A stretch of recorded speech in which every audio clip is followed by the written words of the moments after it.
be bumping up against the membership meeting. We have a fair amount of business to get through. I'm Jenny Staff. I'm the Montana State Librarian and Chair of the Land Information Advisory Council. Welcome to our first in-person meeting in a very long time. And those of you who are online, I hope you can hear us okay. Be sure and let us know if you have any difficulties, and we'll try to make some adjustments on our end. Look forward to seeing all of you in person for future meetings. We'll go ahead and get started with introductions. Good afternoon, everyone. I am Erin Bashaway. I'm the State GIS Coordinator. And I staff the council. Lee Manholtz, City of Missoula, and local government. Dan Staley, I represent the Montana Association of Registered Land Surveyors. Brent Holmes, GIS Manager for Montana NRC State Government Services. I'm Eric Spangenberg. I'm with Lewis and Clark County City of Helena GIS, and I believe I'm the GIS professional representative. Alan Armstrong, representing the Department of the Interior. I'm with the Bureau of Land Management in Billings, Montana. I'm the program manager for Montana and North and South Dakota. Happy to be in Missoula in person. Genevieve, if you could go through the Sure. So Brandon, if you'll introduce yourself. You bet. Thank you. Brandon Whitman. Oh, I'm the can't hear CEO us. and General Manager of Yellowstone Valley One sec, Electric Brandon, we Cooperative. can't hear you. Oh.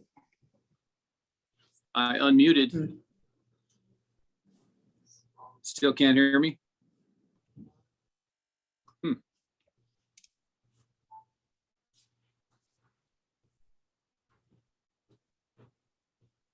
Not sure. Yep. Okay, now we hear you. Got it now? Okay. Brandon Whitman, Yellowstone Valley Electric Cooperative. I'm the CEO and General Manager located just outside of Billings. Thank you. Next is Adam Carpenter. If you want to introduce yourself. Sure, Adam Carpenter. I'm the state CDO for Montana. Next is Butch Gillespie.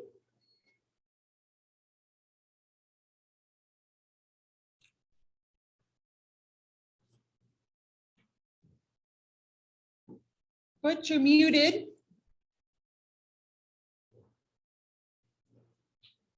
Go on to Heather. Heather, do you want to introduce yourself?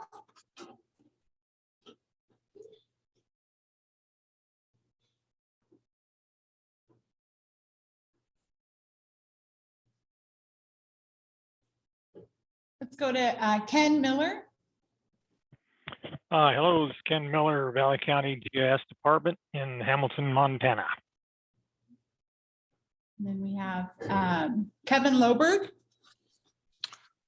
Good afternoon. I'm Kevin Loberg. I'm the state GIS specialist with the USDA NRCS. Okay. Matt Heller. Hello, this is Matt Heller, U.S. Fish and Wildlife Service, DOI representative. Valentine. So sorry. Good afternoon, Valentine Hoff, Montana University System representative. I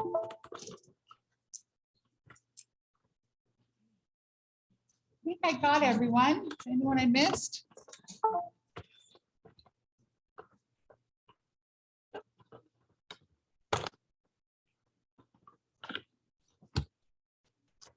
Give us 1 second to work on some AV stuff. I will look to the audience. We're good. I'm gonna go back to this computer then.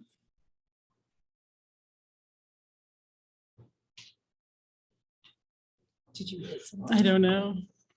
No, it's just kind of, I think it's a bad connection. Let me just switch.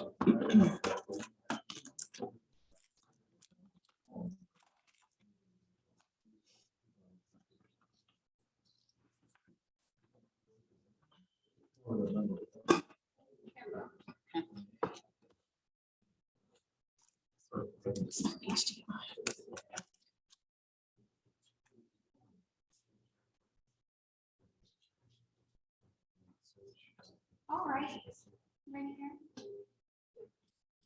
Go ahead with our first action item. It's approval of our December 18th executive summary.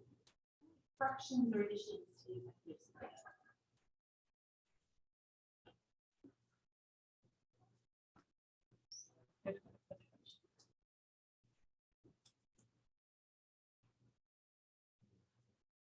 A motion to approve the executive summary.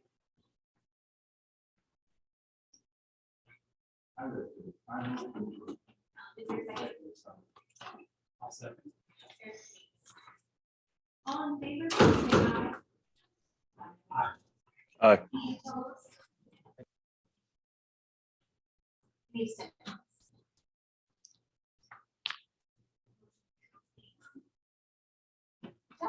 Welcome to the MAGIP meeting. Thanks for giving the president's report. Yes. Congratulations on a great conference. Yeah, so far at least. Just getting started, I feel like it.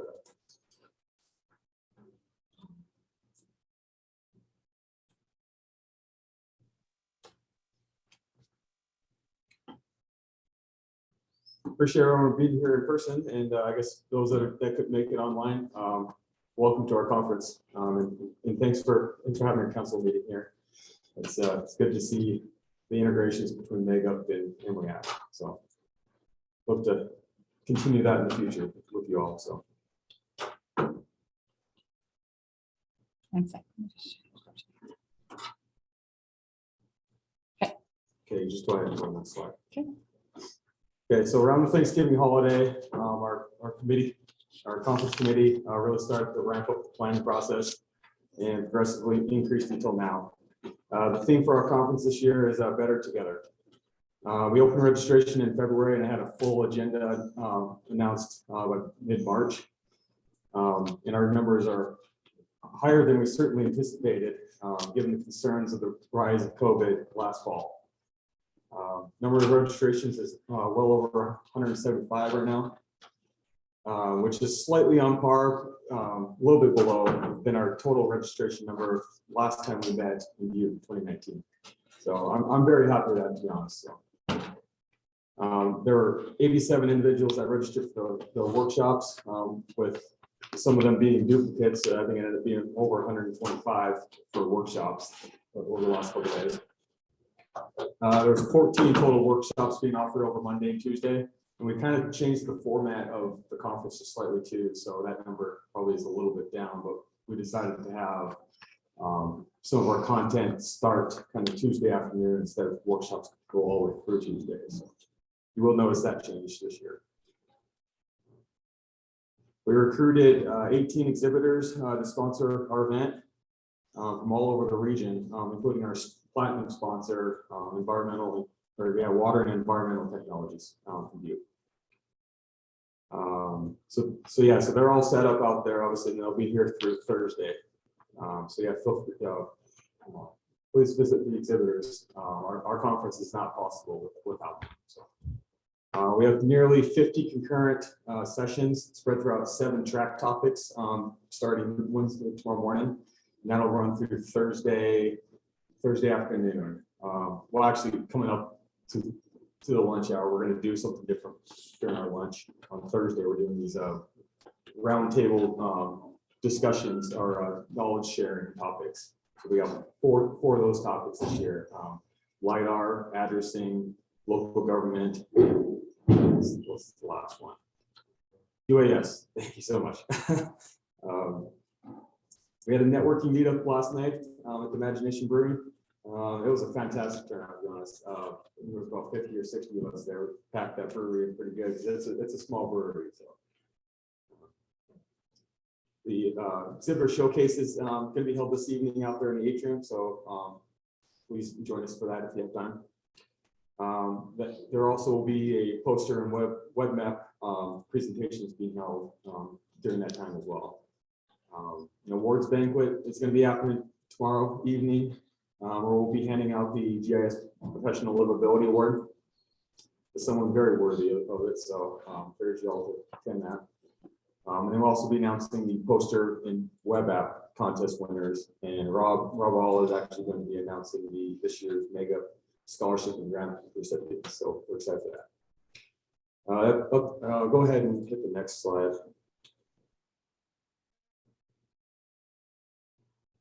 Yeah, draw that next slide. Should do one more. Okay.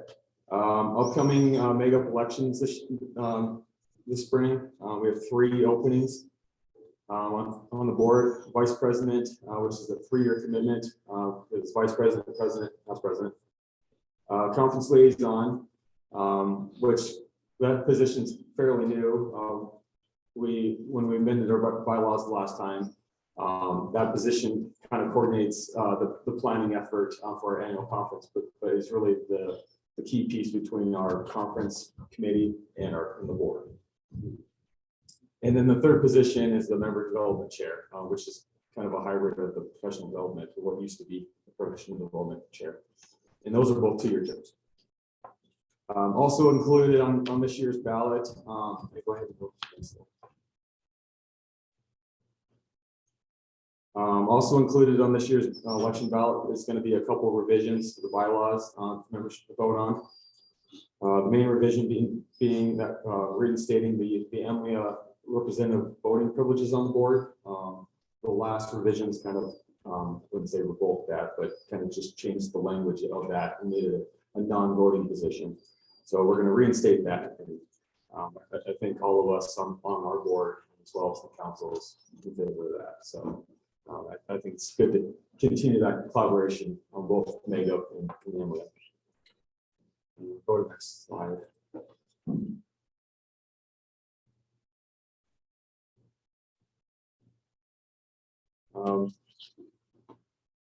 Yeah, so immediately following, I have not put this in my notes. Okay, so another another thing that we're going to be working on this summer is we're going to be expanding our partnerships, and we're hoping to expand to tomorrow's.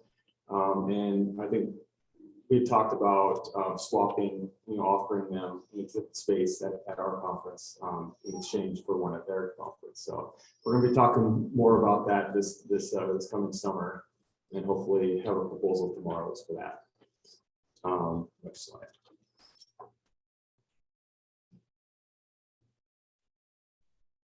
So immediately following this council meeting at 3, there'll be a short break, so probably 3:05, 3:10. Is we're going to be doing a MAGIP member meeting. And so it's kind of new, but it's kind of replaced the old Montana Summit format, but it used to be held at the end of the conference. So we've kind of moved to the beginning of the conference to hopefully have higher participation. And there will be prizes handed out, so I encourage you all to show up. So next slide.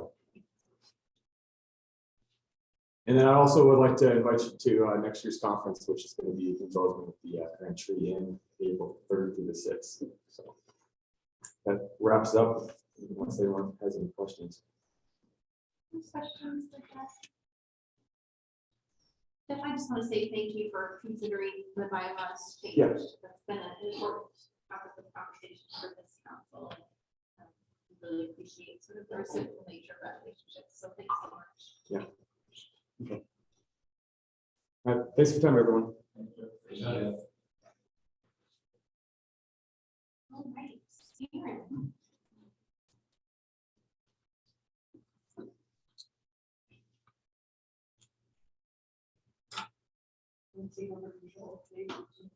Okay.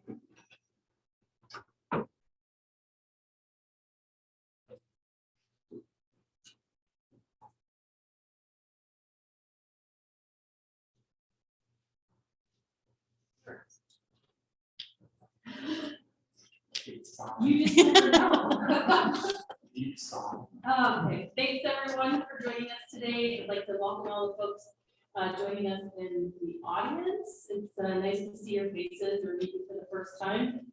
And I just want to highlight some of the major things that we've been working on over the past few months. So I want to talk to you about new hires, outreach and training activities, 911 initiative update, Montana LiDAR update, and then RTN and MSDI partner training. So I won't read these because you can read them and then I'll post these slides later. I apologize, I did not post it beforehand. But we made 2 new hires, and just after the last meeting, I do believe it was in December, we hired Kazi Ari Uzaman, and he is our new RTN coordinator, new to the state library. Also the first probably RTN coordinator in history of North Dakota. So we're very excited to have him on board. He has a PhD in geography, and is doing this from Iowa State University. So that's what he was for. And then Patrick Jackson, I do believe he's been introduced at past meetings, but he worked on an NRCS temporary contract. He has recently been hired as our new GIS technician. Nate Wolf had left us to go over to pursue an opportunity with the DNRC, and we're really happy and excited for him. He's working in Stagegrass now.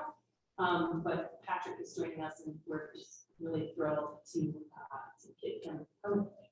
And so neither of them are with us today, but hopefully in the future you'll be able to meet with both of them in person. I want to talk to you about some of the outreach activities that we've been conducting over the past few months to keep you all in the loop of our plans or some of our future plans. So we, as you know, we hired Matt Trebish and Bob Cochran as GIS analysts. Matt helps with overall NSDI and GIS coordination, and Bob focuses, and Bob is in the audience if you want to bring your hand up. Bob focuses on 911, the 911 initiative. Bob, Matt, and I took a trip over to Fergus County to meet with Fergus County. Their PSAP there, their clerk and reporter, their DES, and we did happen to score some time with their very, very busy planner GIS coordinator. She wears 6 hats in person.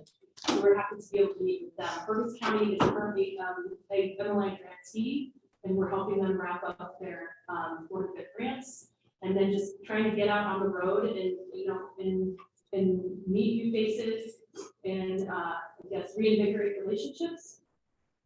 And then on the way back to Helena, we were able to stop and meet with Cascade County and the city of Great Falls. So that was a pretty productive, very short trip that we did this past March.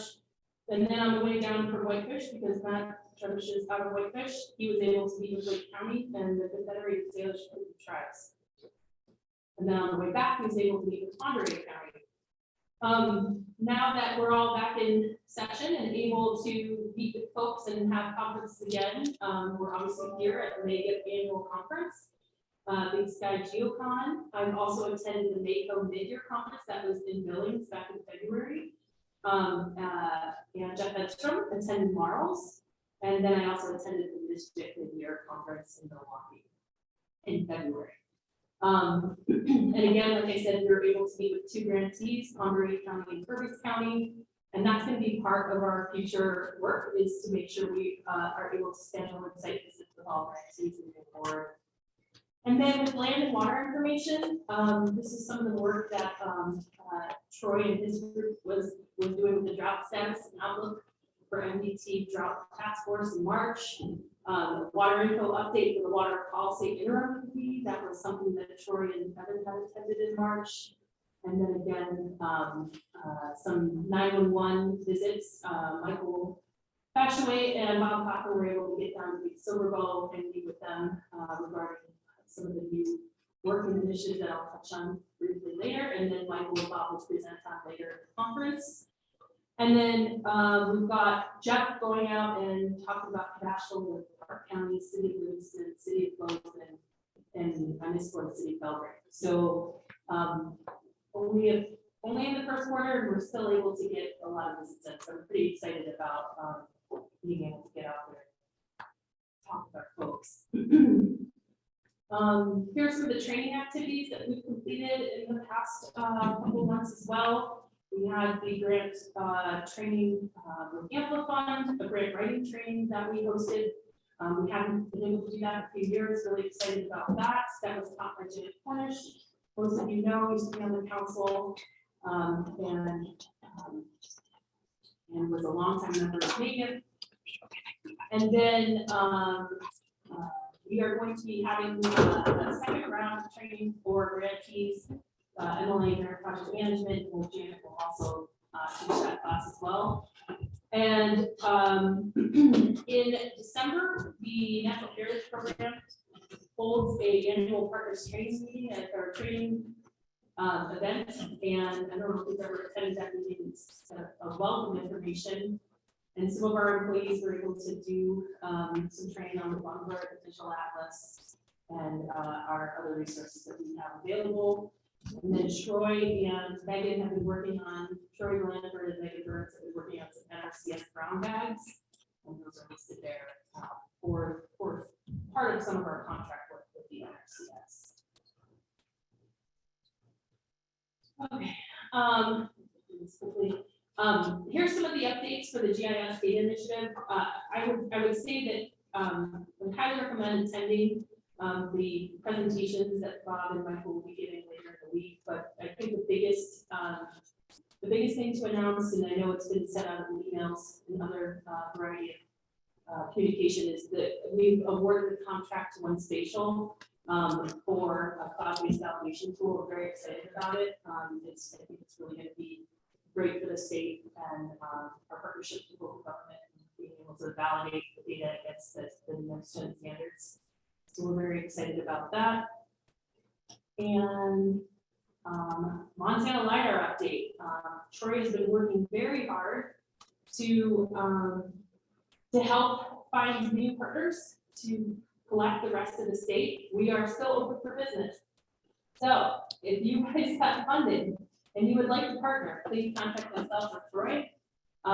We've got about 88% of the state that's complete. I think that that's kind of jaw dropping. That would have been jaw dropping to me 5 years ago when Evan and I are like, why do we even bother? Our partnership level would have been like 80% or $80 million match at the time. And just working with the USGS and the 3-Depth program and trying to understand it more, and really working with our partners, the NRCS, the U.S. Forest Service, the BLM, the U.S. Fish and Wildlife Service, the USGS. They understand that the western states are just a little different than those states in the east that have a significant tax base. And through those partnerships, we were able to collect 88% to date. Now, not all that is available. It's in flight or in processing. But if you have questions, I recommend you reach out to Troy. He'll be able to answer those for you. And we are on track to complete the state by 24, 25. And then what do we do after that? We start talking about the next round. So it never ends. And you know, I don't think we've done the numbers, but it'll be valued probably at over $80 million products. From that, we'll be able to build new elevation models, contours, and products that folks will use on a daily basis. RTN update. Okay, I have a flyer at my desk or at our booth over there, and for those of you online, I can send it to you. But it's got a map on it. I failed to put the map into the app here, unfortunately, because it was on paper. So we established the pilot project in 2018 with the state of Washington and Seattle Public Utilities, and since then we were able. Jenny had a very successful legislature last year, and we were able to get support from the Montana legislature to extend our pilot and to get some one-time funding to purchase, to make the hire and stand up Montana's pilot. We've extended the pilot, so we're calling it the extended pilot until 12/31 of this year. MDT is one of our major partners. They were able to purchase the Trimble Pivots, that's the software and the cloud hosting, to operate the RTN. We've had a successful migration from Washington servers to the new Montana servers hosted by Trimble, and then we currently have roughly 34 entities using the pilot. And we are working to establish a subscription-based model, so a self-funded model And if you have questions, I can get you Kazi's email, or you can email me directly, and I can forward you on to Kazi. Evan, would you? Not much. I do have some materials that we'll have at the table. Wonderful. This is very exciting, and we hope to probably have Kazi come in and give some presentations in the future. After my initial involvement, when I went down to Utah to talk to them about what was going on with their RTN and what that would look like for Montana, they were able to give me their user list and not personal names, but email addresses, so that I could quantify what it looks like. And about half of their users were GIS folks, and so they were using it for GIS purposes. So I could see this really helping improve data collection and being a big winner for the state. Oh. Yeah. Oh. Do you- What kind of involvement would you like from the federal government on, or is there any room for that? Well, we're always open for partnerships, and funding for that matter. We'll have to get back to you on that. Yeah. Yeah. I can't promise it, but- Sure, of course, yeah, no. Yeah, we're always open for partnerships. And what kind of partnership do you have with the local survey?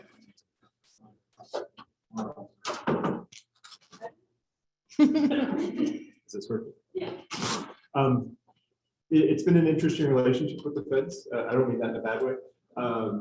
Because FEMA and NRCS have put a huge amount of funding into this. The match related to this is a state level match, but they've been recognizing state offices, federal government, state offices as state money, but that's kind of changed recently. So the biggest thing on the federal side is make sure you have your priorities listed in the wherever that opportunity is with the USGS, that's to identify their priorities. Oh. Yeah. Thank you. Thanks for clarifying. We can delete that from the record.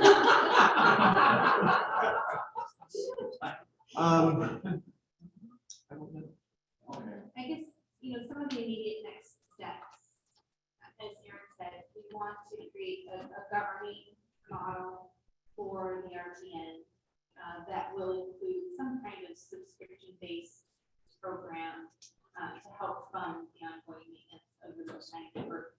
And then we need to continue to expand the network itself to have additional coverage.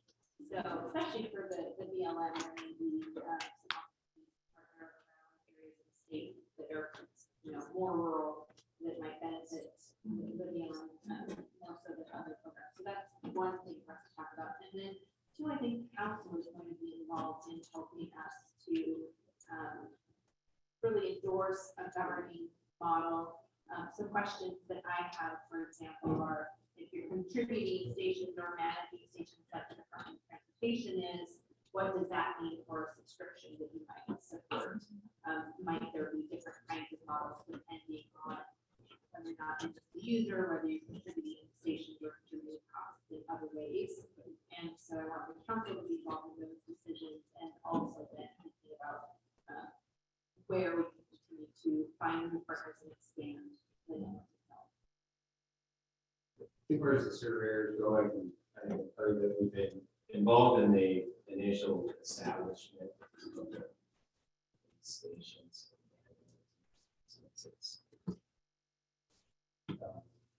Well, feels like since the beginning, since the very beginning. Right now, we're guinea pigs, and we're involved in the pilot. A few of us are, and anticipating subscribers. The ODPs are kind of where we can sort of most of our focus. It's hard to talk about here. And still being, I guess that's kind of the real push right now as far as the survey. Waiting in anticipation for this one that they want to subscription. load source projections. And, that with the location of the RTN, there's a lot of. It's just another point.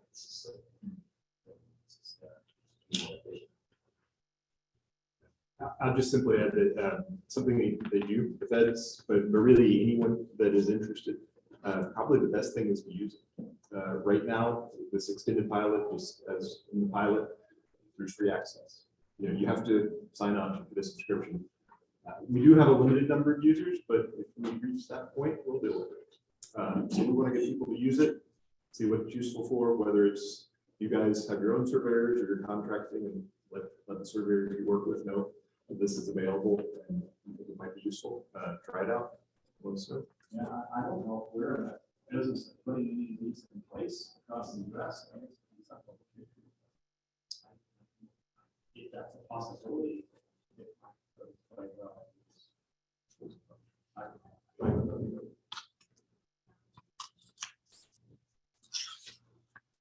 Questions for Aaron or Heather about our team? I just don't want to go over the partnerships with the tribe. Had reached out to the state of Washington back in 2018 to get on.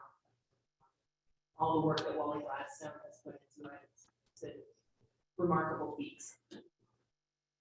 Okay, so we it's part of the land information plan this year to create an MSDI partner training program. And I've started speaking with some folks, including Esri, which are our partners that are under our ELA. We have access to training consultants, and started reaching out to folks internal to MSL to kind of talk about and help plan, talk about the needs for our MSDI partners training needs, whether that's a simple workflow or a true Esri class or even a project management class, a grant writing class. And so we worked with Geographic, who is our education, what's your official title? Training and education coordinator prior to her retiring back in December, and we were able to, and MAGIP joined us for that. So thank MAGIP for joining us on that. And we were able to come up with a kind of an outline of the next steps and which way we want, which direction we'd like to move. And so I would like to ask for 2 council volunteers to help kind of vet a process or a training program plan for Montana and what that could look like.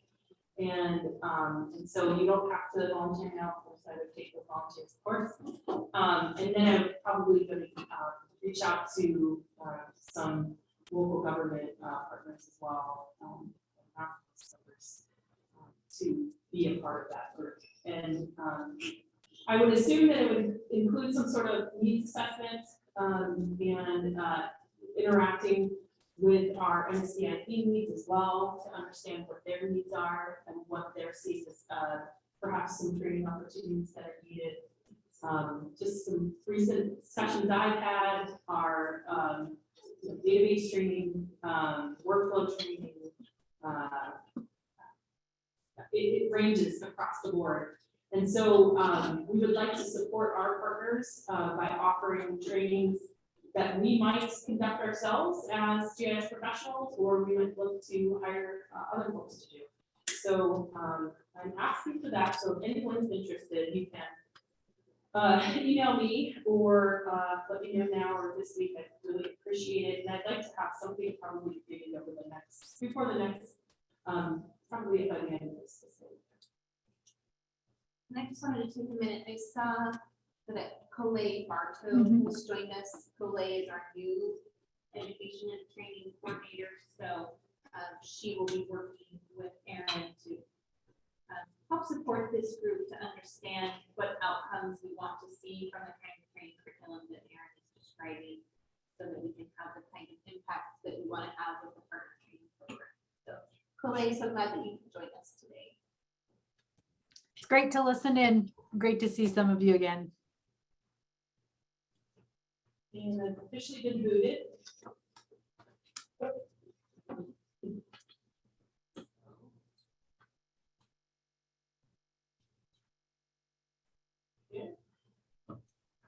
And then that's it with my short. I do. I just wanted to briefly mention that the state library has been working with a firm called Kaufman York. They're a branding and marketing firm out of Wisconsin. The Department of Commerce has a contract with them to do all of the state of Montana marketing, so they're very familiar with Montana. We've been working with them to develop a new brand and logo for the state library so that people can better recognize the work of the state library and when people are using the services of the state library.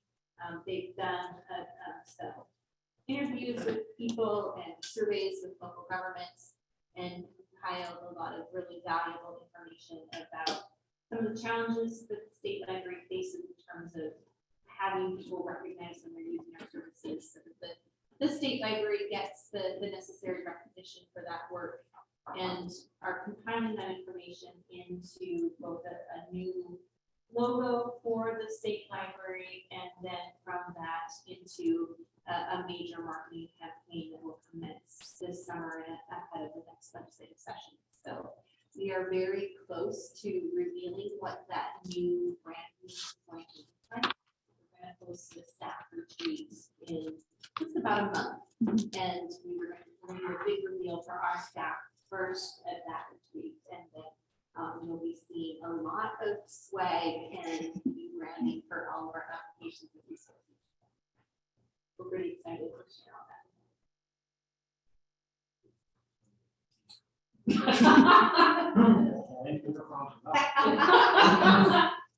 We'll get your pencil out.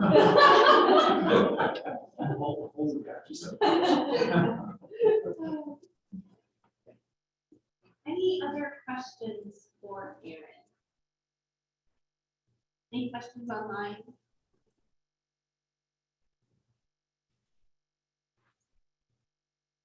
You have in your report that Mla Financial Report. This is our second quarter financial report. So it is complete as of December 31st of 2021. We first just completed the third quarter. So at your next company, you'll have a more current financial report. But a few things to point out in the financial report, and we'll talk about this a little bit later when we get into legislative priorities as well. MLI collections continue to be very strong. They are starting to level off from some of the peaks that we were seeing sort of in the early months of the pandemic. So we're not quite sure how to interpret that information. Our inclination is to be fairly conservative, but for now, the account balance and collections remain very strong. The other thing I wanted to point out in your financial report, we are, as of the end of the second quarter, lagging somewhat because we spent quite a bit of time in the first couple of quarters filling some staff positions, including our 911 position and then our real-time network position. So you'll see some of those expenditures reflected in the third quarter financials.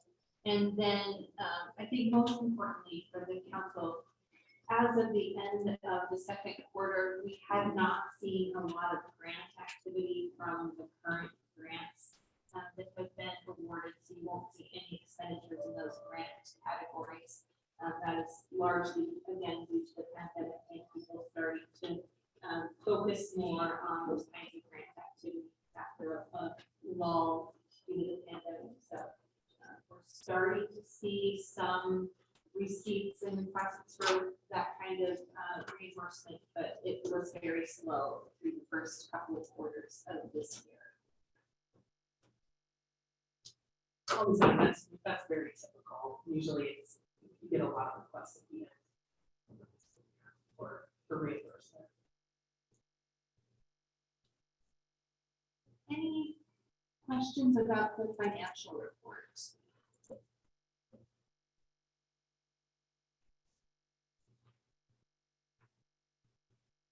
All right. Move on to the FY23 grant program.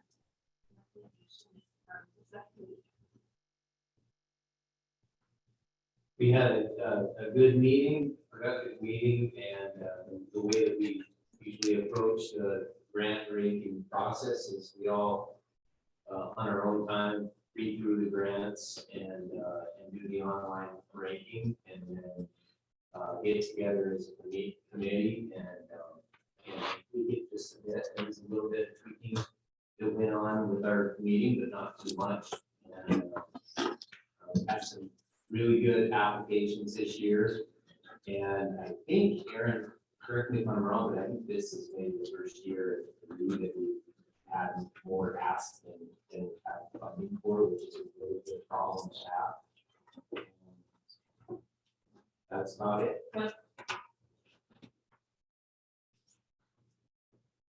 Sorry, we're having some stuff here.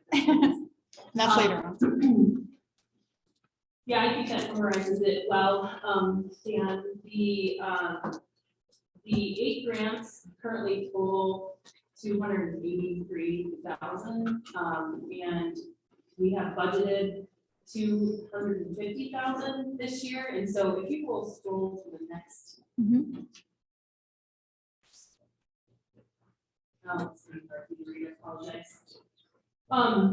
So what the grant review subcommittee had recommended was basically funding all grants in some capacity. Some of the grants, we're doing these a little differently this year in that we're asking for a not to exceed amount. So you can see on that right hand side that we are asking to fund not to exceed what they had, what each grantee had requested. However, because of some of the work that we have done internally, for example, the new next gen tool, it will duplicate some of the efforts that are being done in some of those grants. And so instead of paying someone with MLA funds, what we're going to require them to use the new tool that we have. And so that's, and it can be a significant decrease in the cost for each grant. And so even though we would love to fund all 8 grants, we just aren't able to at this time. But we see that there are certain aspects and we want basically to have that time to work with them, myself, John Kilgauer, and then some of the leads at MSL to go through and see which goals and which tasks will align best with the MSCI and the land information plan and fund those pieces. And then we just see some duplication of data resources, and we want to work with those folks to show them that that some of that information might already be available, or there perhaps could be a different workflow or approach that could lower costs. And so this year, instead of going through and trying to get that done in almost like less than 2 weeks, we basically were saying we'd like to fund all these not to exceed their initial request, but we will not go over the 250. And so what that will look like is probably some of those grants will just be lower when we end up contract. It's a little different, but I think this workflow will really work and give us more time to be more thorough in each developing each statement of work for the grants. Any questions?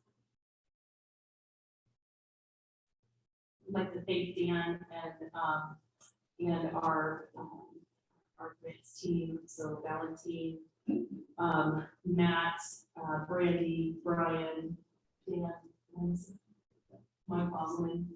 So I'd like to thank all those folks who took the time to review and help us with this. Any other questions for Aaron or Dan or members of the committee?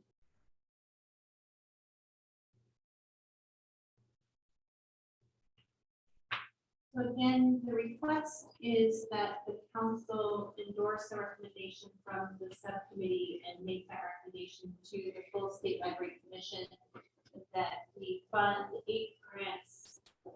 to an amount not to exceed a total of $250,000.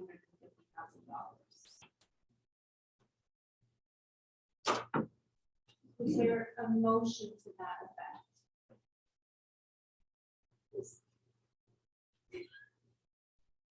I would make that motion. That we endorse these grants to not to.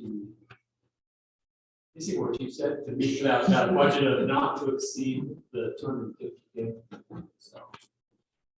There a second? Is there any further discussion? Is there any public comments?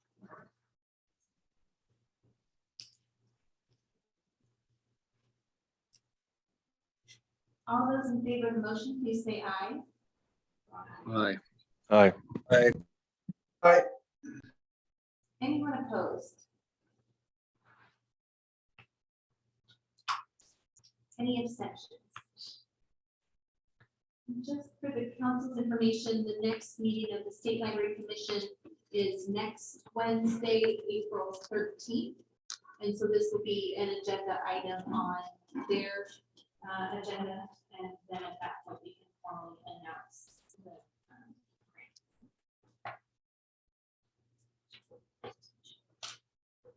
Say it again.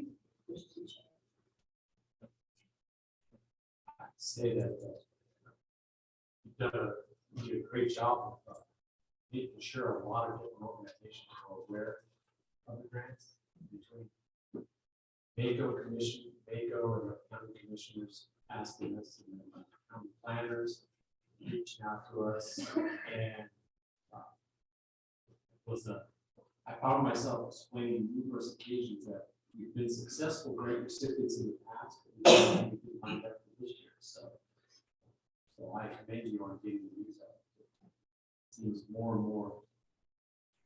If I can be before me.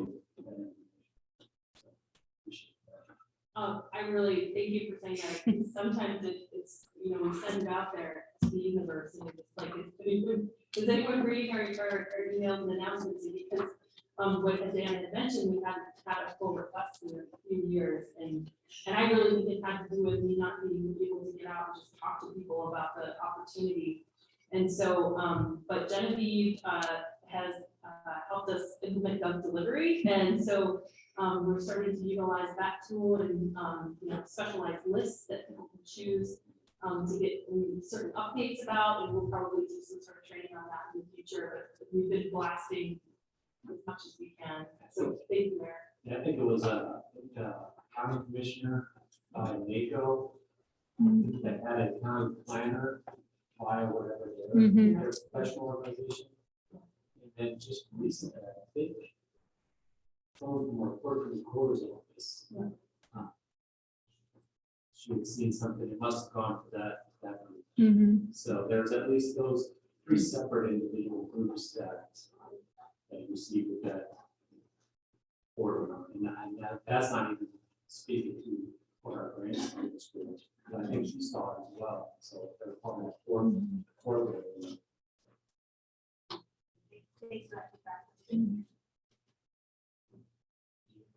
The other thing that I think is in order is just how organized Aaron keeps us in subcommittee meetings. I think this year there was a number of new people on the subcommittee. I'm sure it's going to feel like 30 cats sometimes. So just a bunch of appreciation there. Very well done. Made the job very easy. Thanks, Dan, I appreciate it. I don't know if John will call, but John filled out. It's a huge help. Yeah.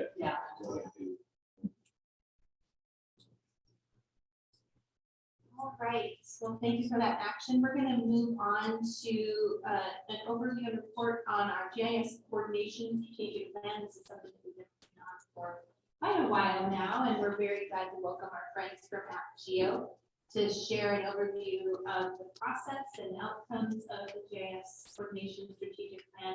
This is another action item on your agenda. So I do believe we've got Michelle Giorgiani and Eric Ingvar online with us. Do they need to share a screen? I would assume so. Yes. Okay. Michelle or Eric, which one of you would like to? Michelle will share a screen. Okay.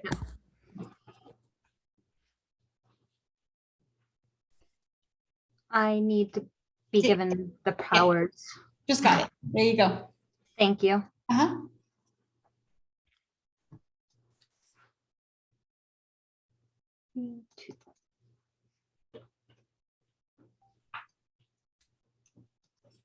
Okay. How's that look? Great, great. Well, thank you for welcoming us back with the opportunity to present to you on the GIS Coordination Strategic Plan Project for MSL. I'm Michelle Giorgiani, and I am the project manager at AppGeo.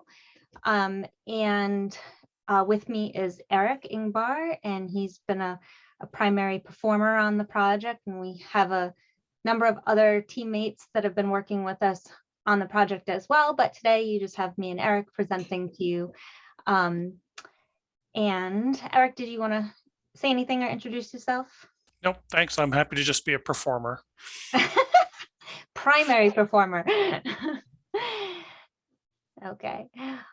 So just a little refresher, this slide might even look a little familiar to you because when we presented to the council previously on our on the plan for this project, we used the same slide. So, but I just want to review this with you quickly. The strategic plan focuses on the vision for the future. It's the why and it's the what, with a general description of how to reach the goals identified in the strategic plan that will help you achieve the visions. And whereas a business plan describes how to actually achieve a particular goal identified in a strategic plan in more detail. It's like an action plan. So using a nice map analogy that Eric actually came up with, the strategic plan would describe why you want to go to Medicine Rocks and a general description of how to get there. So for example, we'll go through Ekalaka instead of through Baker. Whereas the business plan is going to describe when to leave, how much fuel to buy, where to have your meals at, what the trip costs, who should go, and all the other details that you need to have for your trip to be successful. So today we're just going to focus and talk about the strategic plan only, as that's been completed now, and now currently we're in the process of working on a business plan for one of the goals that have been identified. So when we were last here, we presented on the strategic planning process. And so this is just a quick recap of what we actually did since then. So we started off with some information gathering. We did that through reviewing documents. We had some surveys. We did a bunch of interviews and we held a couple of workshops. So the survey had a really great response. We got 261 responses. That's a lot. And then we held 2 1.5-hour workshops. One was for the technical stakeholders and one was for the non-technical stakeholders. And those workshops had 23 attendees for the technical and 46 attendees for the non-technical. And from all of that information gathering, we then compiled more than 180 SWOT statements. So SWOT being strengths, weaknesses, opportunities, and threats.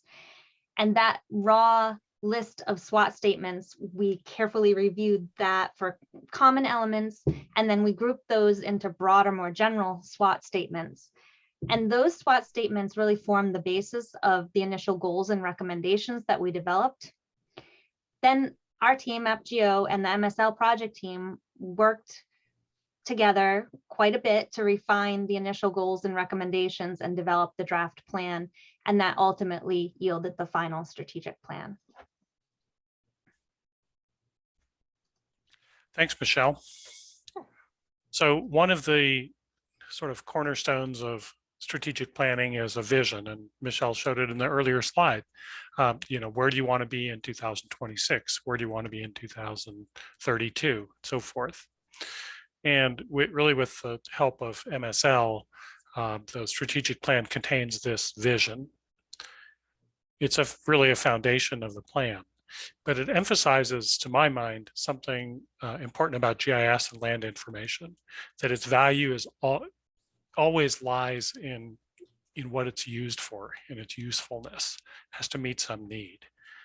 For instance, no one funds LiDAR acquisition just to have billions of coordinates stored on a hard drive. You have to do something with all that. And because of the power of geospatial data, the uses to which it will be put are going to continue to grow. People continually find new ways to use geospatial information that perhaps we're not even thinking of today. And because of that, I think the vision statement here is actually pretty powerful. It's MSL GIS coordination committing to a vision of supporting that innovation on behalf of Montana.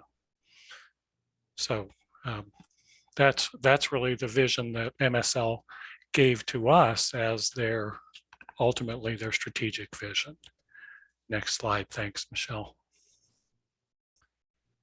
And as Michelle mentioned, she described the process. Let's take just a moment to look at the goals that resulted from that process. And they're shown here in roughly in a priority order from bottom to top, the top being the highest priority. So let's start with that highest priority goal. Well, improve communication with geospatial stakeholders. Is this a major problem for MSL? Well, I'll tell you that I was very impressed. I think we're all impressed as a team at AppGeo that we had so many responses on the online survey. We had so many participants in the workshop, so many people who are willing to do somewhat lengthy telephone interviews with us. So does MSL GIS coordination have a communication problem? No. Can it be improved? Absolutely. It's true for all of us, right? We can all be better communicators. You heard earlier, because we were listening in, thank you for letting us attend your meeting, about the library's work on its overall, I guess branding was the term.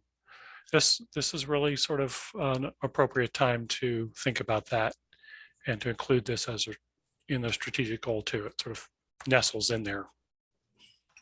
The next goal below that is develop policies and best practices for geospatial data. We're going to talk about this more in a moment, just exactly what that means. I'm going to kind of skip forward on that. Create and strengthen partnerships. You already heard in the meeting about the partnerships that MSL GIS has and the library has at all kinds of levels. So again, it's interesting for us, particularly as folks who did round one of strategic planning in GIS some decades ago, to be back working with states now who are in rounds 2 and 3 and 4 of strategic planning. And often those strategic goals are simply to take those advances that have occurred and build upon them. The same is true for goal 4. MSDI's, the MSDI and the land information in general and MLIAC as a whole have created a wonderful framework for data and data services in Montana. There are always ways to make that more efficient. Technology changes over time, and therefore you need to always be thinking, how can you improve on the collection, maintenance, and servicing, providing of this information to others. And lastly, improve GIS coordination within the library. You know, the library has a very interesting mission inside of Montana. And as we have already said, geospatial information increasingly is part of every Montanan's life. So we're going to talk more about each of these goals in a moment. So let's move forward a slide if we can, Michelle. So here's a kind of eyeball buster for all of you to look at. This is the implementation plan that is part of the strategic plan, in which we took each of the goals that I just discussed, and there are recommendations under each goals. Those are the things in the little, at least in my world, that are the little tiny writing that are hard to read, and talked about how you would stage doing these things. And I don't want to spend a lot of time on this because one could, but in general, as you look at this, year 1 focuses on improving communications, beginning the development of policies and best practices, and documenting data collection. It also kind of wedges in the discussions that strengthen MSL's many existing partnerships. Year 2 focuses on developing policies and best practices. Policies and best practices, as we're going to come to, can take some time. It's a lot of coordination work. And in year 3, that work really concludes and transitions to promotion of those policies. And year 4 emphasizes working with the geospatial community through best practices and regional collaborations to kind of spread those policies and ideas around to everybody. And year 5 kind of sees all this go toward maintenance and monitoring mode, I guess one would say. With that, we're going to take a dive into each of these goals a little further. And I believe that takes it back over to you, Michelle. Thanks, Eric. So this first goal is to improve GIS coordination within the library. And there was one recommendation developed to support this goal, which is to clarify the roles and responsibilities for MSL work group areas as they pertain to geospatial activities. So on the right-hand side, we've kind of outlined, why is this a goal and what are the outcomes you can expect from implementing this goal and what's the time frame, and Eric roughly touched on the time frame also. So why this goal? Well, MSL, as you all know, has a big mission and GIS in particular has a small staff. There's a lot to do and everybody's time is limited, so it requires internal efficiencies in order to be really great and meet everybody's needs and do everything that's expected. So that demand on the staff's time is just going to grow more and more too, as more people use geospatial and as more people get more creative with the data that's out there and want more. So what could be expected by implementing this goal? Well, staff time could be used more efficiently. There'll be more collaboration between the internal work groups, and that will remain productive.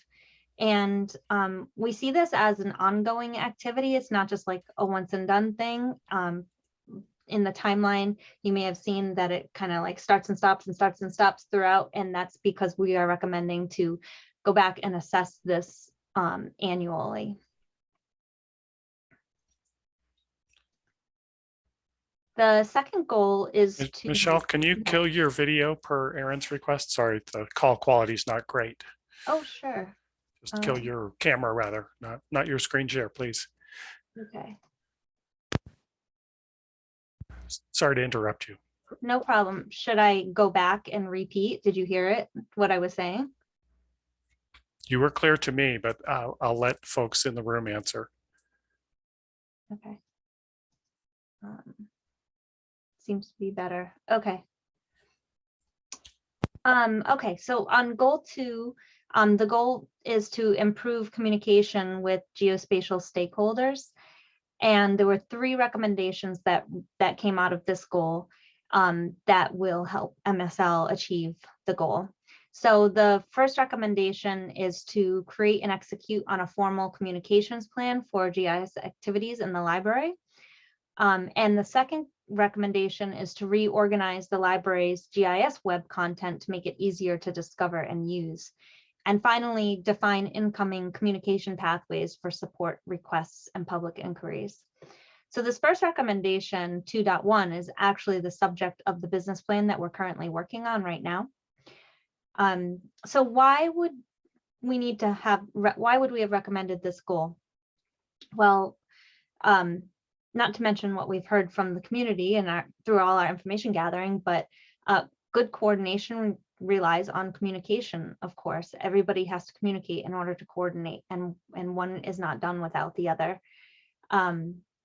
The surveys and interviews from the information gathering phase of the project revealed that many of the stakeholders only had partial knowledge of MSL's GIS offerings and what MSL does for geospatial in the state.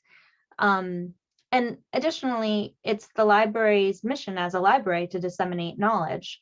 So you need communication, improved communication to improve that dissemination of knowledge. And also over time, communication methods are changing. So what's the most efficient to use today, or the best way to reach the right stakeholders today may be different than it was, even 5 years ago. So outcomes of implementing this goal would be that the stakeholder groups throughout Montana are well informed, and that the resources, MSL's GIS resources, are easier to find, and MSL's GIS actions are well publicized and transparent to all. And the timeframe for this is in years 1 and 2, and also requires ongoing communication with the stakeholders.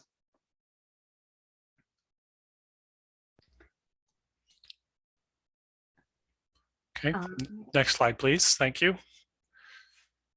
The third goal is to develop policies and best practices for geospatial data. And MSL's in a great position to lead the creation of formal data governance policies for state geospatial data. Data governance is a topic that I'm not going to go into deeply because it's a big topic, but increasingly enterprise organizations at every level are realizing that data is such a valuable resource that they really need policies to get to really run and keep data efficiently. So that's really the role that MSL can play for geospatial data, is to lead the creation of that policy. Our next recommendation is to publicize policies and best practices educating the geospatial community. This is something MSL already does, but can continue to do, and as policies get created, those become models that other levels of government, for example, can utilize too. And 3.3 is really to bring together working groups that peer groups that continually are advancing that knowledge, because as we said earlier, and as you all know, none of this is static. It all changes over time. It changes with technologies, it changes with interests. And lastly, under the recommendations, we want to ensure that as part of achieving the strategic goal, that policies that foster the use of authoritative data are in place, because that ensures efficiencies and cost savings. And I think we've all probably all been down the dead end road where you got some information that wasn't perfectly authoritative or accurate. Well, as a library, MSL is really well positioned to be a source of authoritative information. If you look at why this is an important strategic goal, it's really because if you think about the proliferation of GIS, there's really a risk that information silos pop up and become uncoordinated. We get overlapping and disparate and contradictory information circulating. Other reasons why, as I said earlier, MSL is in a position to lead that definition and also has the credibility to really recommend that best practice. I'm going to skip over the outcomes. I've covered those already. But in time frame, really this kind of starts in year 1. As I said earlier, it's a focused effort inside of state government in years 2 and 3, and then becomes an updating policy kind of in line with recommendation 3.4 as in the years going forward. Strategic goal 4 is continuing to improve collection, maintenance, and dissemination of authoritative land information. So this is really about simply continuing to improve how MSL GIS coordination does business and how GIS in general does business within the library. And there are several kind of substantive recommendations here. One of them is to define and implement a state agency archive for geospatial data. As a library, again, the library is well positioned to serve as that archive, so that a user, somebody coming to Montana for some reason, coming to state government for some reason, doesn't have to go do the agency shuffle to try to figure out who has the authoritative wetlands data from 2010, just as a for instance. No, authoritative archival data are housed at the library. That's a recommendation. Data collection can be improved by defining and documenting existing update processes. That was something we encountered when we spoke with folks, which was they didn't understand how data got updated. So for instance, we heard from one participant in our information collection, you know, I've told them about a problem and they haven't fixed it in what this person considered a timely fashion. Well, we probed a little deeper on that, and the timely fashion was in something like under a week. This is a statewide data maintenance effort. Things don't always happen within a week. They typically happen within a month. So documenting that really helps to bolster the authoritative value of MSDI and many other data sets. That brings me directly to 4.3, which is make it easy for users to report issues with services and data. Pretty simple recommendation. And then improve data dissemination. Well, there are today a lot of ways you can get to data. But those change and they are changing. So that kind of continued improvement, again, is always an aspirational or persistent part of achieving the strategic goal. I think the why is pretty obvious. You know, success depends upon excellent quality data and availability of it. The outcomes are generally beneficial all the way around. You know, high quality data leads to better decisions. Maintenance that's well documented and follows well-run processes is also more efficient. And as I said earlier, I cited an example of being able to get historical state data from a single public source. We really saw this as something that happens in years 3 and 4. There's a lot to focus on in years 1 and 2. 3 and 4 become the time frame in which years 3 and 4 becomes the time frame in which one would have time to devote to this kind of what would one say, improvement, gardening. Not sure of quite the right verb or analogy to make there. Over to you, Michelle, I believe. All right. Thank you, Eric. So the 5th and final goal is to create and strengthen partnerships. And as Eric already said, and as you heard earlier, there's, you know, MSL has a lot of partnerships and is usually always looking for more. These recommendations support, you know, really strengthening the existing relationships, but taking the opportunity to create new ones as well. So the first recommendation is to create a business plan to define how to assist other government entities to become GIS enabled through enhanced coordination activities. So if more agencies are utilizing GIS and coordinating between themselves and amongst themselves, that just benefits everybody, right? So MSL's positioned to be able to support that activity and needs a plan on how to be able to do that. Next, exploring models for regional collaboration. We heard a lot from stakeholders that, well, you probably all have heard the whole, the saying, the haves and the have-nots, right? So for the have-nots, it was discussed like how can they become haves, and possibly one solution is regional collaboration. And so exploring models for that is on the horizon and hopefully will result in more government entities becoming GIS enabled through enhanced coordination activities. And then next recommendation is to use national and statewide initiatives such as Next Gen 911 and broadband to strengthen relationships with counties. So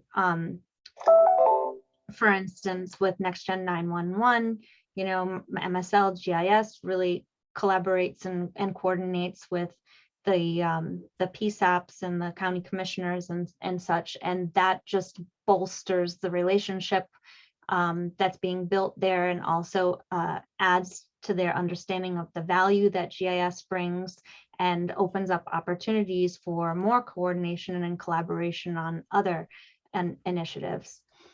And then next is to demonstrate leadership and expertise to national peers to build new and strengthen existing partnerships. Well, MSL is already doing this, of course, and should definitely continue to. NISGIC is an example, the National States Geographic Information Council, of one of the national organizations out there, nationwide organizations out there, that provides great opportunity to build partnerships and relationships with other leaders in the country. And then define partnership structures that are easy for the library to maintain, including regular communication between partners. So one example that came out of the stakeholder discussions is, some of the partnerships that are in existence now are kind of built on a personal relationship with like a particular person at another agency, and there's not really anything in place that would make it easy for that partnership to continue should that one person, change jobs or whatnot. So that's what this recommendation touches on, and some more. So why this goal in, well, to coordinate, usually coordinating with other people and generally their potential partners or other relationships you're trying to build, and that's a collaborative process. And like I mentioned, some of the relationships right now are built on personal relationships. Sorry, some of the partnerships are built on personal relationships. And also, we did hear from some stakeholders that they'd like to build a new partnership with MSL, or actually, give more to MSL. MSL does a lot for them, and they said, hey, we're here to help you guys too. It's not a one-way street. So, formalizing that a bit more, having those discussions. And, partnerships take a lot of effort to sustain. Erin makes it look easy, I'm sure, but it's a lot of work, and it's very time consuming. And it takes a lot of, meetings and phone conversations and travel. Outcomes is that the use of GIS in Montana would be more widespread across all Montana government levels, and new doors could open for additional support or funding from other national level partners. The counties can also benefit from the state and national relationships that MSL GIS builds, and the partnerships, if they're more memorialized a bit more, could outlast any personnel changes. So timeframe wise, we're looking at years 1 and 2 for a concerted effort to formalize and develop these relationships and partnerships, but of course it requires ongoing maintenance. All right, so to wrap this up, what's next? So strategic planning is really not just a one-time exercise. Things do change over time, and it's going to be essential to revisit this plan periodically and recalibrate priorities based on what's been achieved, as well as any new developments. Technology changes, people change, roles and responsibilities change. And we recommend actually a collaborative quarterly review of the strategic goals and recommendations with input from both the library and the council to both assess the progress and to recalibrate goals based on any new information or circumstances. So this is a collaborative thing that you all should do together, and measure your progress and success, and then recalibrate where necessary. And then finally, as previously discussed, we're currently working on a business plan for improved communications. So initially, we gathered a whole bunch of information from Erin and her team that helps us understand the current situation with communications. And now we're building a work plan for how to develop a communications plan. Well, the business plan is more like a communications plan, actually. And so that's going to include some background on the benefits and the justifications for the goal. And it'll include some detailed steps on how to achieve the goal. And it'll talk about resources and funding requirements. It's going to have a risk management plan in it, and it will provide guidance on how to measure progress. And with that, I think we are done.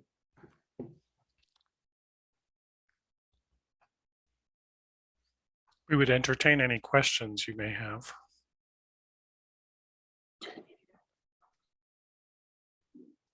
Are there any?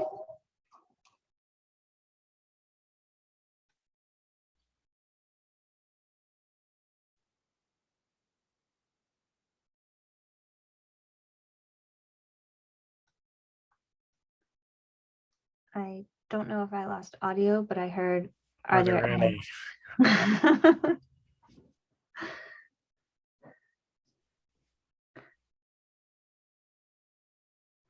I'm going to stop sharing so I can see everybody. Emliak is muted. Oh, that's probably it. Michelle, can you hear us? Yes. Okay. Okay, great. Any questions?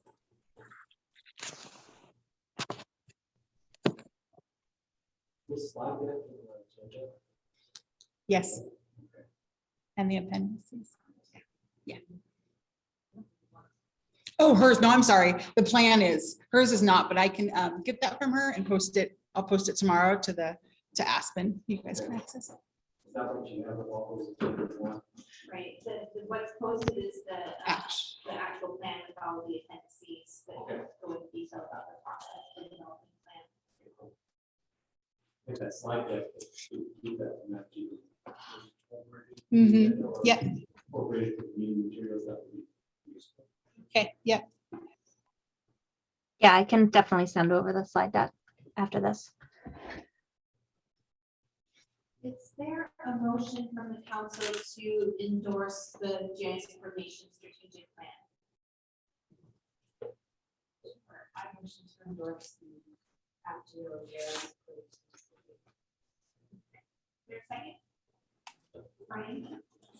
Is there any further discussion? Was anyone previous to this? Yeah. Years ago. Yeah, it's I think it was 2005. And so there was a push from cap grants, USGS cap grants, I believe, to develop statewide geospatial strategic plans. And AppGeo actually, I think they wrote 35 of them out of all 50 states, and we had done ours, I think, internally to Montana.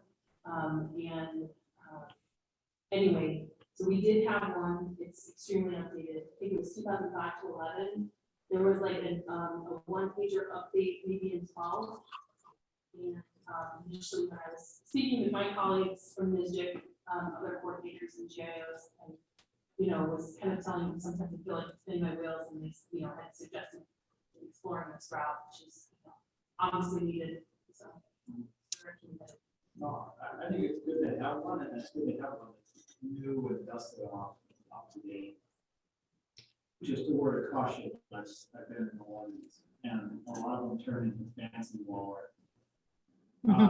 You have to take these and you have to put these into people's performance appraisals so that they are held accountable for those things in that plan.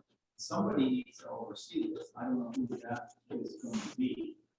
Maybe it's AppGeo on a yearly basis. Maybe we use some funding to fund that so that they come in, gather the troops again and say, how did we do? Did we incorporate this into people's job? Did these tasks get done? Did we incorporate it into the grant process? Did we incorporate it into all of that? What did we do? What is done? What's that definition of done on those tasks?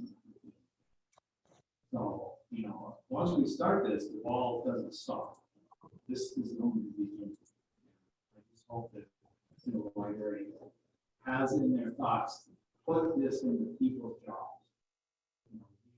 based upon this plan, these are the things we want to do. This is now part of the job. Because it's not in there. I won't do it.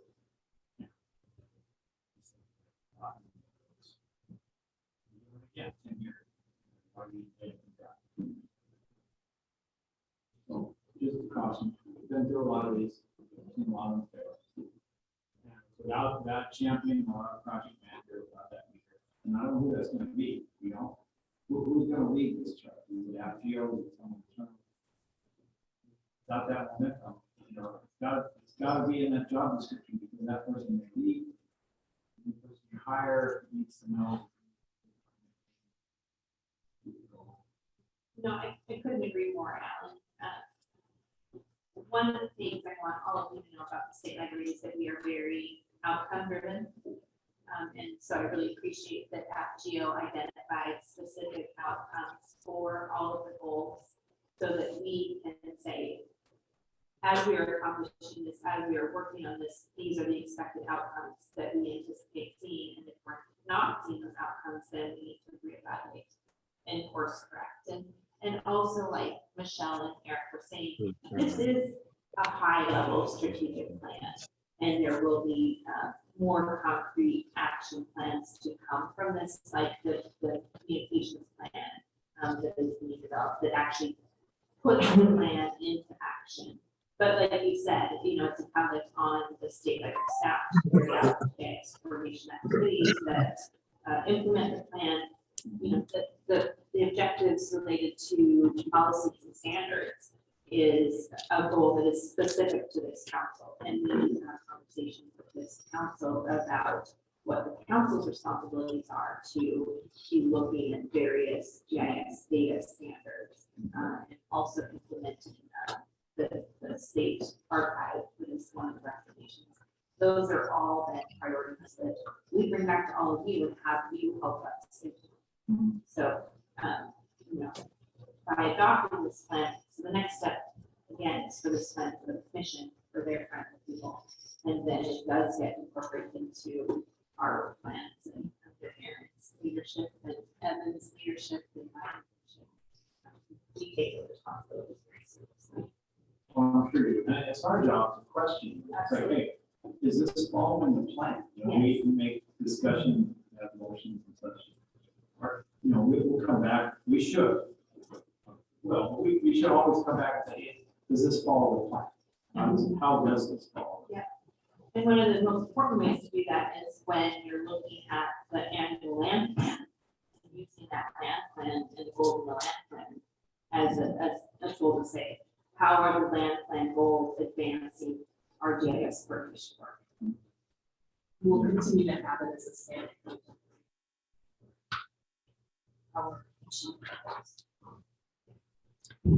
So regarding the land plan, would it be advisable for the strategic plan to use the advisement of the land plan? Very much for the end. Yeah. There's a question from Dawn, chat, and she says, what are the opportunities for feedback on the plan? Council is going to be asked to endorse the plan today. We're happy to accept additional feedback. The commission takes action on it next week.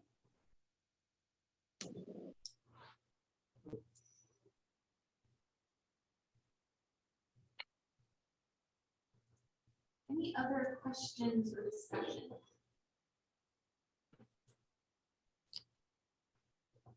Michelle and Eric, thanks again for joining us and for your thorough overview. It's been a great process working with you, and I look forward to continuing that relationship. Of course, thank you for inviting us. All in favor of endorsing the GIS coordination strategic plan, please say aye. Any opposed? Any abstentions? Aye. Excellent. All right, the motion carries. Thanks again. Right. On into new business. We have, are you able to share the legislative Aaron, are you able to share that one for me? Okay, thank you so much. So I wanted to have a discussion with the council about the process that we're entering now with regard to the upcoming 2023 legislative session. I know it feels like we're constantly talking about the legislature. It's really just a very short window when we're not involved in either planning for or going through legislative session or implementing what has come out of the legislative session. And so we're at the point in time now where we are entering into what's called the executive planning process. Beginning in May, we have to bring forward any suggested changes to legislation or requests for new law. And then by June 6th, we need to make recommendations to the governor's budget office about at least some of our initial budget priorities. We have through the summer to continue to refine those priorities. But again, next week for the State Library Commission meeting, I'll be considering at least our first round of budget priorities. And a couple of those have implications for this council that I want to share with you. The first point I want to make is that when the legislature passed House Bill 49 last session and doubled the amount of the MLI recognition fee, the amount of authority that the state library received didn't quite double. This legislature used a 5-year average of collections from that MLI recordation fee to set an amount of authority for the state library. So prior to the passage of House Bill 49, our authority to spend MLA dollars was around $950,000 a year. House Bill 49 passed that doubled the fee, and the local governments also received an increase in their fee. The authority that the state library received to spend MLA dollars was about 1.7 million, just a little over 1.7. So it didn't fully double because, as those of you who've been on the council know, the actual collections can be very volatile. It's not flat. It follows various kinds of trends, including housing trends and oil and gas trends and other kinds of things. So we are currently looking at continued collections. Collections are trending right now. If we were to look at current collections, we would ask for authority probably closer to about $2 million. We are somewhat reluctant to ask for that increase at this point because we've just seen an increase in the fee, and we know that the increase in collections is tied to the boom in the housing market in Montana. We really don't have a sense of how long that boom is going to last. So sitting where we're sitting right now, it feels prudent to continue to maintain our authority level at that 1.7 to 1.75 million, and not necessarily ask for an increase of authority to spend additional dollars in ongoing authority in the next legislative session until we have more confidence in what those collection trends are going to mean in the future. Any collections that occur that we don't have authority to spend stay in the account, and we have the ability to request one-time only authority to spend those dollars. That is the authority, for example, that we requested that we are using to fund the real-time network this biennium.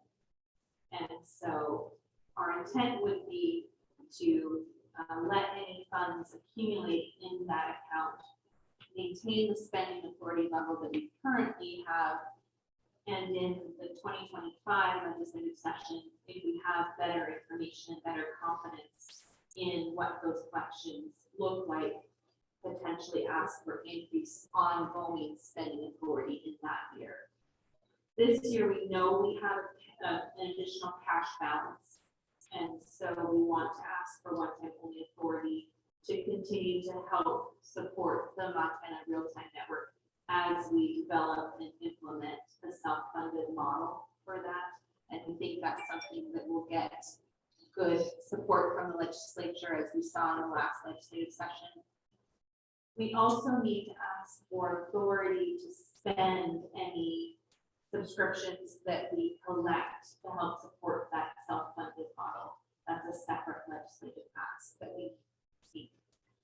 So our intent right now is to make those two legislative requests, but to just maintain our current ongoing spending level of the regular and the line collections. Does that make sense? Any other questions about what that looks like? So this is the recommendation that will go to the State Library Commission next week.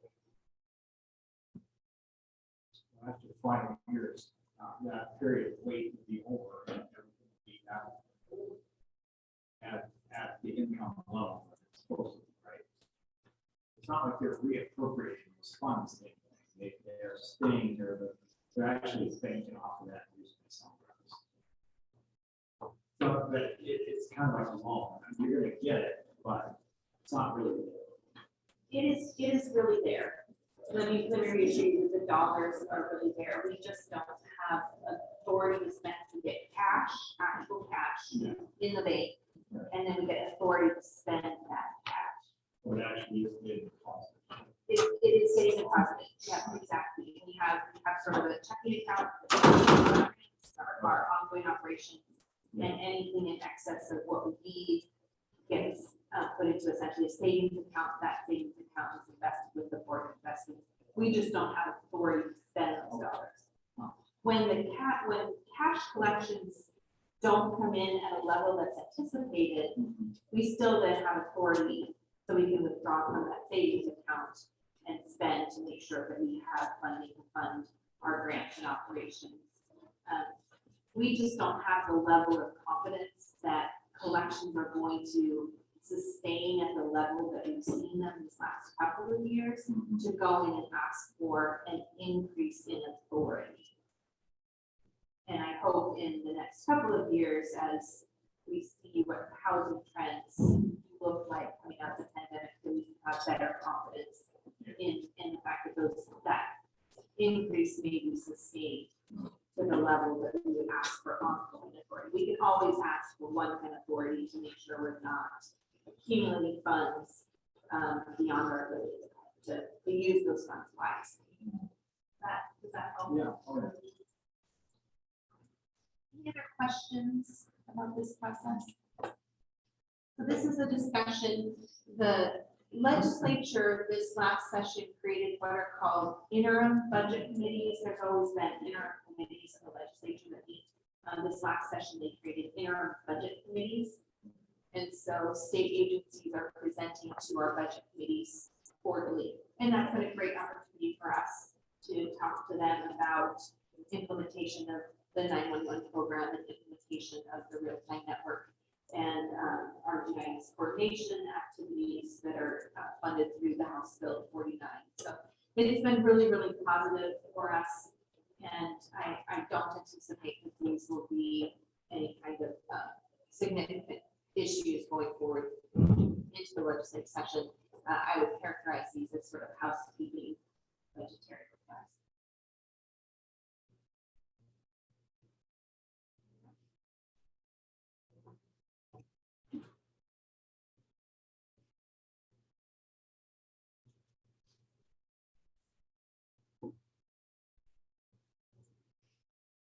They're up to Max. I will share the screen. I can share it if you want. I have something. You have stuff. Okay. Yeah. I'll stop sharing.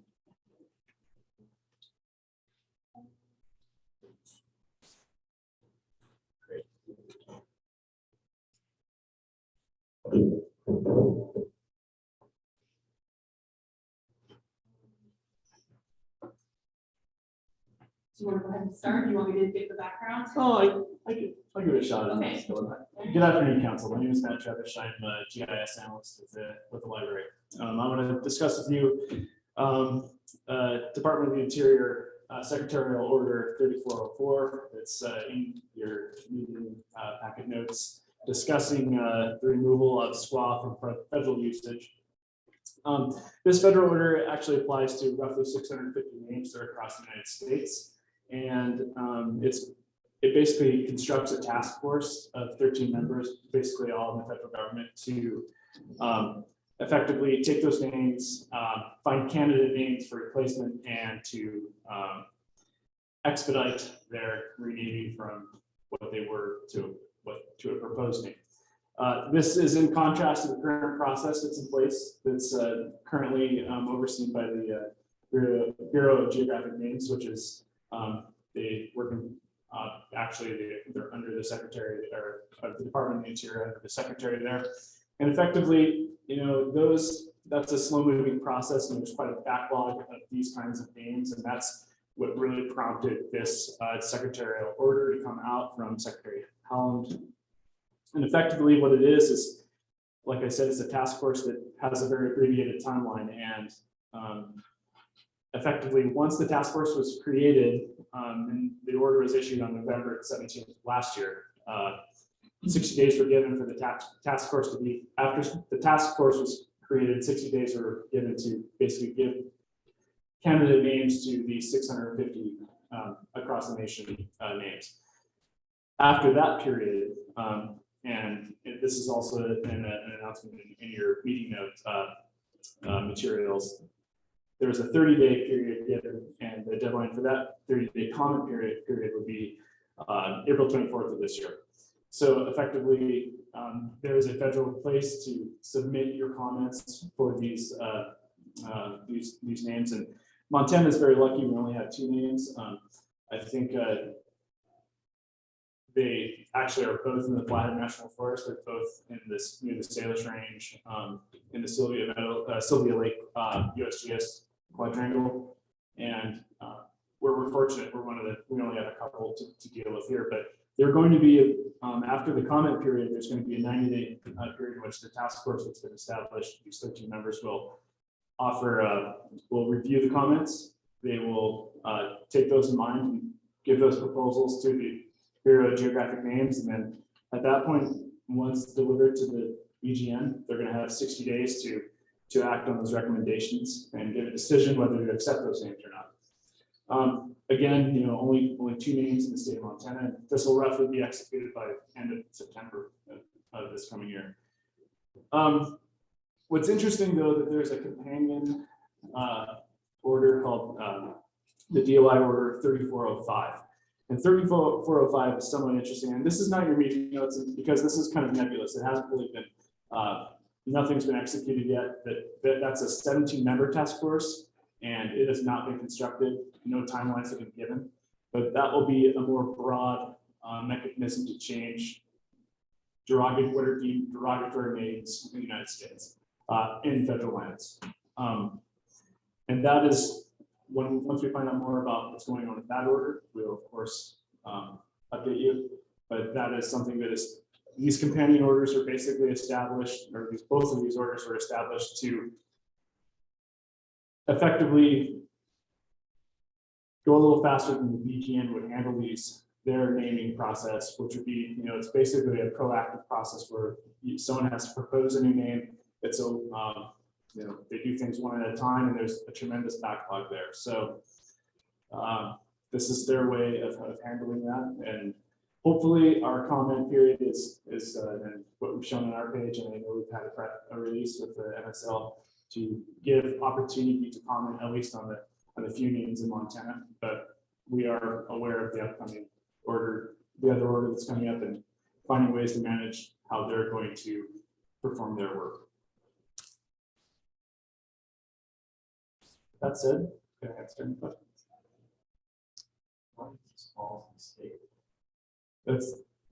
It's not really a state process. This is all federal.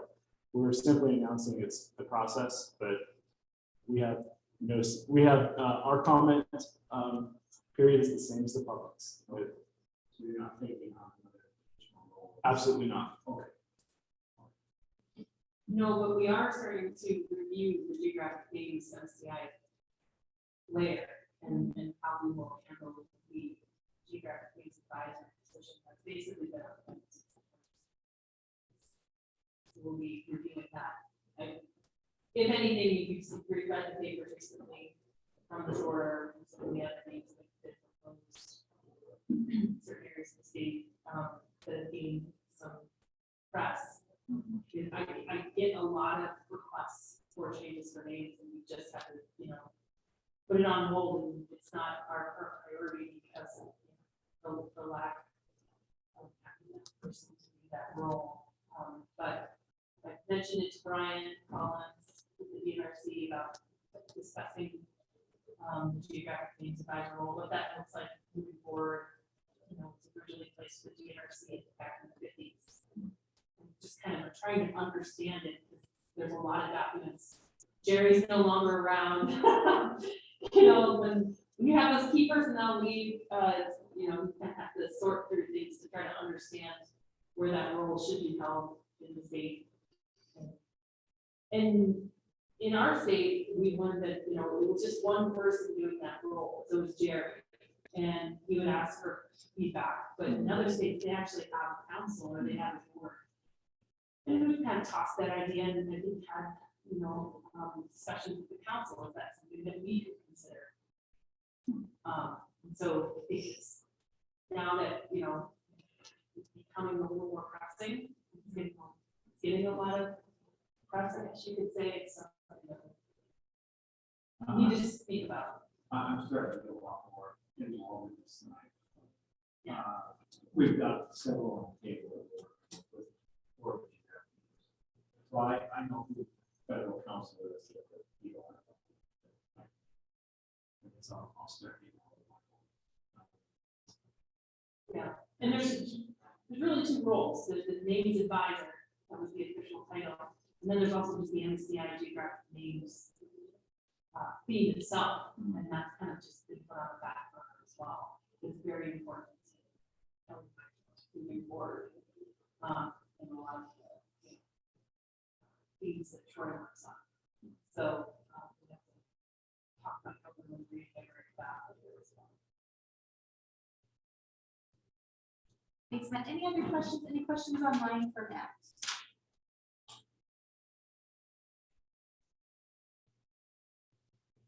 Thank you. And do we have Ken with us? Yes, that's me. Yeah. You guys all get to present whoever's here.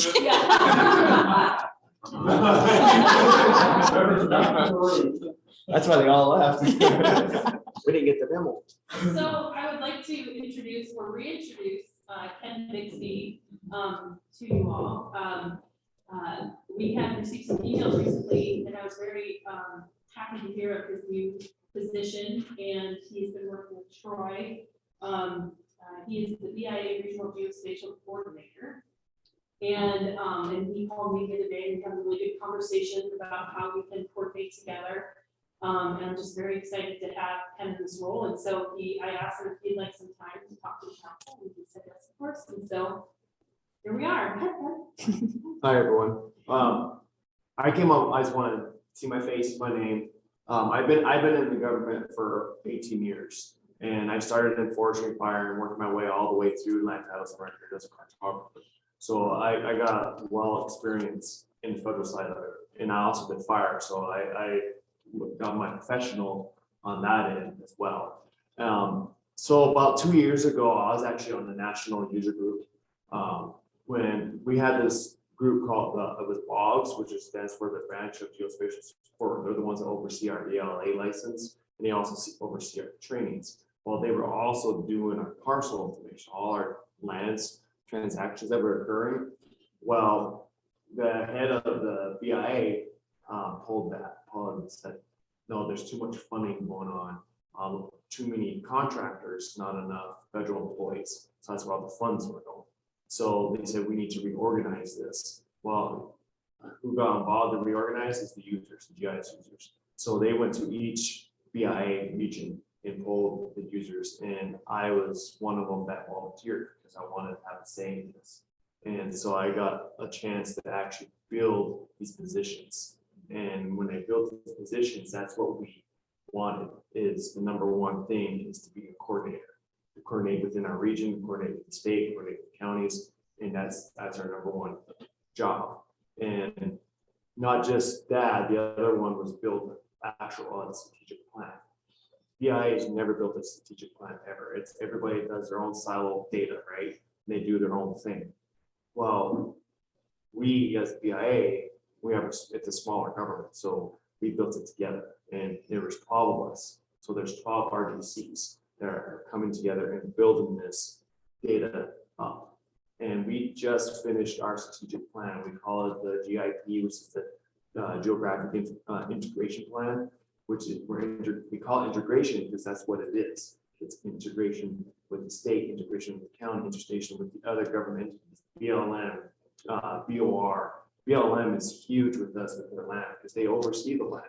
And so that's what we did. And then the two goals that we focused on was number one, data governance. What is data governance? We have multiple federal acts that say, hey, this is what we have to follow by. We have the geo platform, right?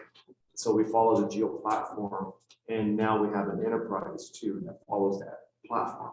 So, and after this, and then the second one is authoritative data. I saw the strategic plan. I was going to ask that question for the that geo app. They said that there was authoritative data. What is authoritative data? What is it? Does it pertain? What's your driving factor? Our authoritative data, the number one that we have that a lot everybody else don't have, is any country's parcel data. We have that trust land, and that's one thing BIA has. And we have this program called TAMS. TAMS is our authoritative official data that we have to abide by. And that's our number one authoritative data that we use.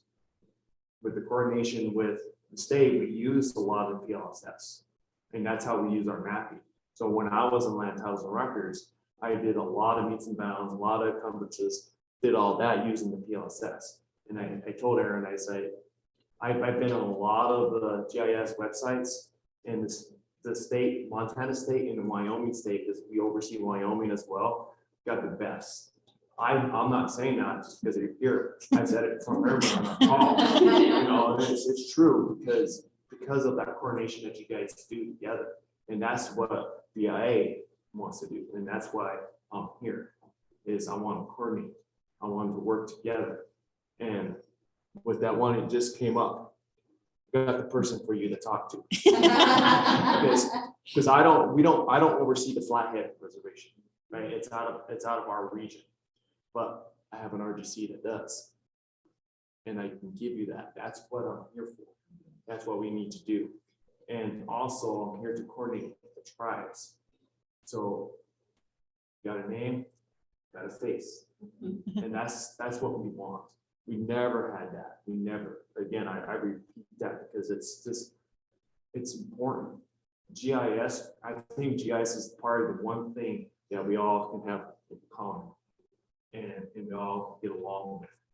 You know, when I was in fire, I worked with counties, I worked with the state, I worked with other federal entities, and it's just amazing how we all just work together because we knew that data was important because the number one thing is the safety of people. And that's what GIS does. And now BIA is starting to recognize that GIS is the number one implementation of making the plans, right? So funding and planning is all part of that. And so now I've been in this for almost 2 years. I started to build a standardization for our field ops because we have a portal now and we're using AWS in our portal. And it's just amazing how folks that we're starting to use portal, we're starting to use our field app, and they're coming to me because there was no voice, there was nobody they could answer to, right? So that's me, and I wanted to take that step because it was needed. So I just thank you, Eric, for that time. So I just want to be here. So nice. So glad to be here. So nice to Yes. meet you. Yeah, and I've been a member since '04 since I started. I've always been at these meetings all the time. So now it just feels good to be, have something to be here, actually have a role, that's important. So excited. Any questions for Ken? Yeah, I was really interested. I was wondering if you're working with any of the next gen 911 data or. For those, for people online, that was Bob Cochran, and he just asked Ken about Ken's involvement with next gen 911 data. Yes, we have multiple tribally operated key apps, public safety apps for endpoints, and we're going to be working with those folks and upgrading their data. Trying to, I mean, it'd be great to have a conduit to help with that GIS as well. So Yes, it's funny you brought that up because I always thought 911 was the best data to use, number one, for any type of emergencies, right? That's what 911 is for. We had a situation last year during the whole pandemic where we were all in our own walls, right? Going to go out and see people. I had the Rocky Boys try to call me up, and what they wanted is structured data to go and so they can build a dashboard, and then they can have it all, how many people are, how many occupants are in that building, how many folks are in there, so they knew when they asked if there's an emergency, they can go that. And I told them, I say, if you go into the state library, they have the 911 data up there. But I was talking to Michael at the time, and he said, he was all like, it wasn't updated to that county. And that broke my heart because there was two counties, which was Rocky Boy and the Northern Cheyenne tribe. Everybody else is just up and up. So yes, let's coordinate. I can coordinate with you, and we can coordinate with the tribes, and we can get that going, because I'm not the voice for the tribe. Just remember that I'm not the voice. I can coordinate with the superintendent. That superintendent would work with the tribe. Because I know a lot of you how it works. Because there's this regional office where I'm out of, right? Well, central office, DC, regional office. The agencies are the reservation of the tribes, and then the agencies will work with the tribes. So the agency is the superintendent. Then superintendent will coordinate with president or whoever the president elects to talk to. So basically, when Ken called, it was like the golden ticket for a long time. So we're really happy to have you to help us communicate with the tribes that are within your region, and yes. then of course the RGC. And another thing too is, I know this is for the state of Montana, but I want to say that out there. If you have any folks that I can reach out to Wyoming, that's another, because we oversee Wind River. So I would like to coordinate with them as well. So just want to shoot that out. But yes, that's do it. That's what I'm here for. So. All right. Thank you. Thank you. Thank you. Thank you. Is there any other public comments?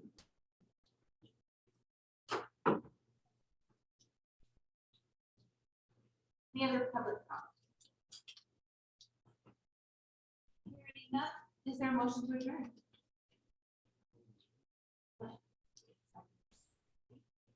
Stand adjourned. Man, I know that's the last one. I was awkward.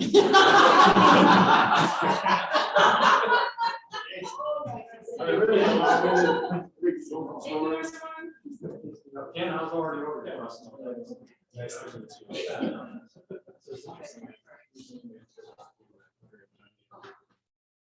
You can back this room.